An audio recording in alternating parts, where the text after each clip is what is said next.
Today I'm reviewing the REDCAMP Mini Alcohol Stove, and after doing my own tests on it, the results were sort of underwhelming and disappointing. So that's what we're getting into today. When it comes to backpacking stoves, it is one of those pieces of gear in your backpacking kit that just really needs to perform well. You need to be able to rely on it and to know that it's going to give you consistent results. So what I'll be doing today is going through a test of the REDCAMP Mini Alcohol Stove, putting it through kind of real world tests and doing burn tests, all of that, and that's what we're gonna be getting into today. And the reason that we're doing that is to make sure that this is actually a piece of gear that is worth carrying with you on your backpacking trips. So, all right, let's do it. So first off, I'm just going to talk about sort of what comes with this stove when you order it from Amazon. So the first thing that comes is actually just the kind of simmer top.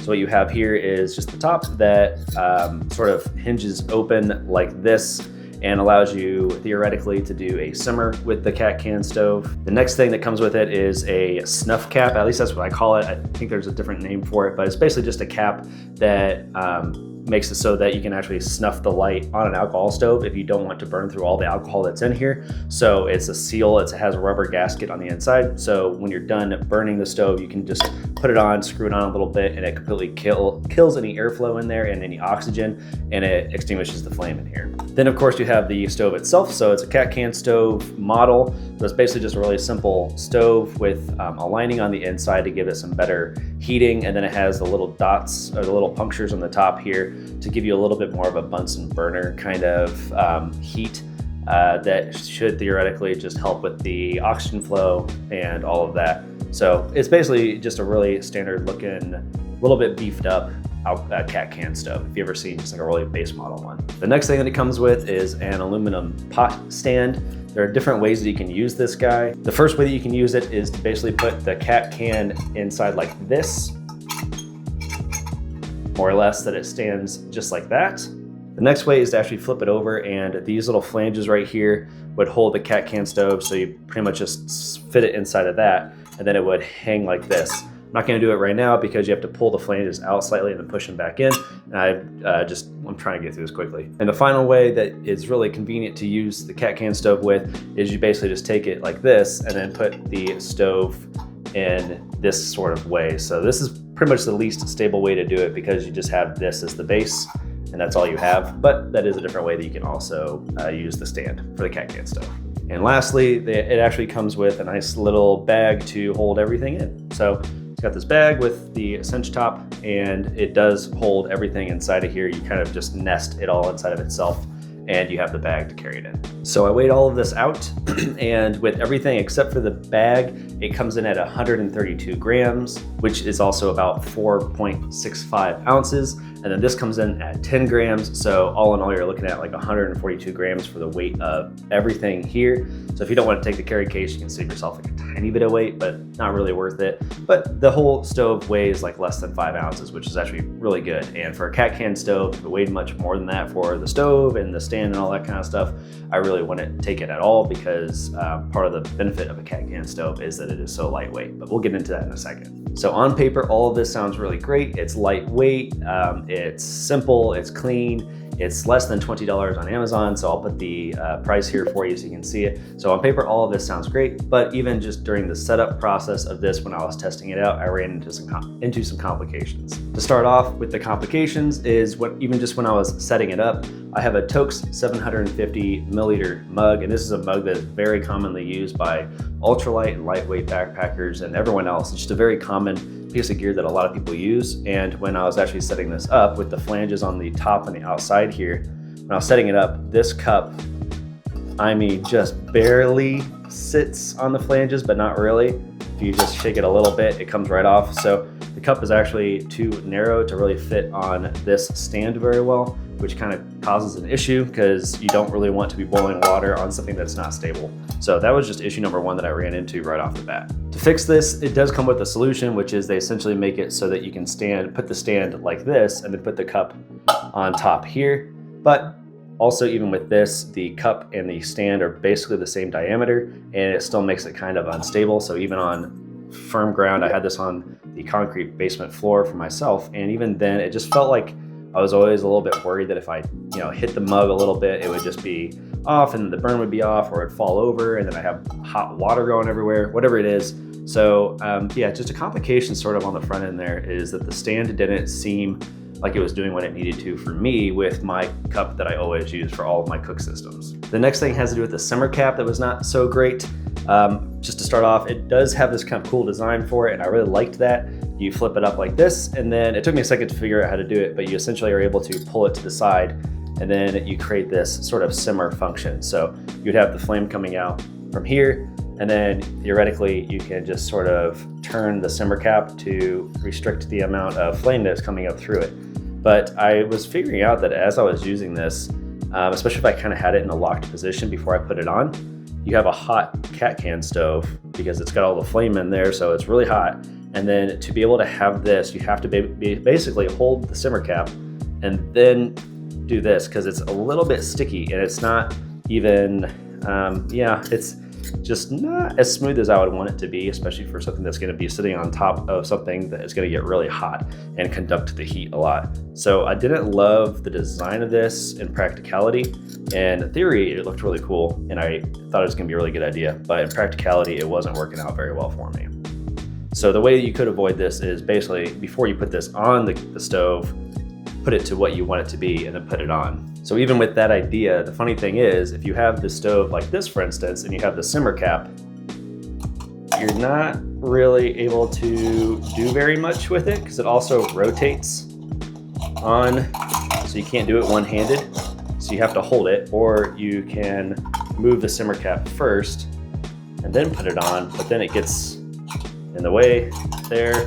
So then you're okay, I gotta turn the stove around. So then you had it like I had it for my cup, but then this is gonna have the same issue. So you have to sort of put it on and then try and do this standing. Put it on and then turn it and then do this. It's just really inconvenient. So in theory, the simmer cap is a great idea, but in practicality and in actual use, it's just really inconvenient and hard to use. So basically what you saw me doing there was about as hard as it was for me to try to get this thing to work when I was actually using it on the floor. I was trying to figure out how I should be able to do this and I just couldn't get there. So for the actual burn test for the stove, which is the really important part, I set it up in my basement where there's no wind. It's a controlled environment. Everything is basically perfect conditions for it. I used basically like moderate temperature water. I kept the cup at like moderate temperature, like room temp. All of this is room temp. So it's not coming from cold to then trying to boil, and it's not going from already warm or hot to a boil. It's just like room temp everything, and that's what I use as my burn test. What I started with was I put 20 milliliters of denatured alcohol in the cat can stove, lit it, and then put the cup on top with 16 ounces of water, so that's 2 cups of water, in the Tokes mug and put it right on top, and then I started timing it. What happened instead was before it even got to a boil, it burned out of alcohol. So I used all 20 milliliters to burn right through without even getting a boil from the cup, which is what I was obviously trying to do. So I had to restart. So on my next try, I dumped out all the warm water. I put fresh lukewarm water in there, like room temp water. I made sure to cool the cup down with cold water and then heat it over with like room temp water again. So everything was neutral once again, put 2 cups of water in there. And then this time I put 40 milliliters of denatured alcohol in the cat can stove. So I doubled the amount of alcohol in there and started the burn test again. The other thing that I did for this second test was I put the 40 milliliters of denatured alcohol in there. I lit it and let it prime for a full minute. So as you'll see on the video, I actually let it get to the point where it built up into a jet. So it was a fully primed cat can stove. And then I put the 16 ounces or 2 cups of water back on there and started the test all over again. So it took about a full minute for it to look fully primed for myself. So then once I put it on there, I started letting it boil. I kept an eye on it, all that kind of stuff. And at the 25-minute mark, it still had not boiled, so I checked the temperature on it and it was sitting at 200 degrees Fahrenheit, which boil temp for a very controlled environment like this would be 212 degrees Fahrenheit. So it was close, but not even quite to a boil after 25 minutes and probably about 30, maybe 35 milliliters of the denatured alcohol. So at this point, I basically just scratched the test and said, that's it, I'm not doing it anymore because I would never take this on the trail, spoiler alerts. So I cleaned everything up. So to be fair to REDCAMP and this stove, there are some pros to this stove, basically that it's lightweight, it's a budget-friendly option, it has no real moving parts, so it's not complicated, it's not really gonna break on you. It's a very simple, clean option as a stove. But unfortunately, the cons really do outweigh the pros on this one. So some of the cons are obvious, I've already talked about that, but I basically never got to a boil with this stove, even giving it as much time as I could, and I just really let it breathe and never got to a boil. I had it in a controlled environment, it was a perfect environment for it. It was in my basement, there was no wind, no external factors that could really mess with it. I didn't need a wind guard or anything like that. I was using room temperature water and a room temperature cup, so it was really neutral. I was giving it the best shot that I could, and I still never got to a boil. The next thing was like the simmer top wasn't really useful. It's a nice feature in theory, but not in practicality. So simmer top wasn't really useful for me. The stand was not useful for me for the cup that I used. So to be fair, if you used a larger diameter mug, that could mitigate that issue. But for myself, it wasn't really useful for me in that. It had a very low heat output. So even in the best environment, it really just wasn't putting out the heat that I needed it to boil water. And when you compare it to other stoves like the Jetboil or the Snow Peak or any of these other, really the BRS 3000, any of these other stoves that are canister stoves, you're gonna have such better output. You're gonna have much faster boil time. It's gonna be a lot cleaner for you in the long run. And you're not going to wait 25, 30 minutes to be able to boil 2 cups of water to then start making your meal. So your meal time gets really extended to being like a 20-minute thing to an hour-long thing at the end of the day, and to me, that's just not worth it. At this point, I would even recommend going to, try to remember the name of it right now, but basically like a different type of like alcohol canister stove, like the MSR one, where you can basically use liquid fuel, but it's still going into sort of a burner system. And I would really recommend that over a cat can stove like the REDCAMP. This isn't to say that all cat can stoves are bad. The REDCAMP one really just sort of fell below my expectation and what I would want for it. So as far as the REDCAMP Mini Alcohol Cat Can Stove goes specifically, I would not recommend it. Can't do it, sorry.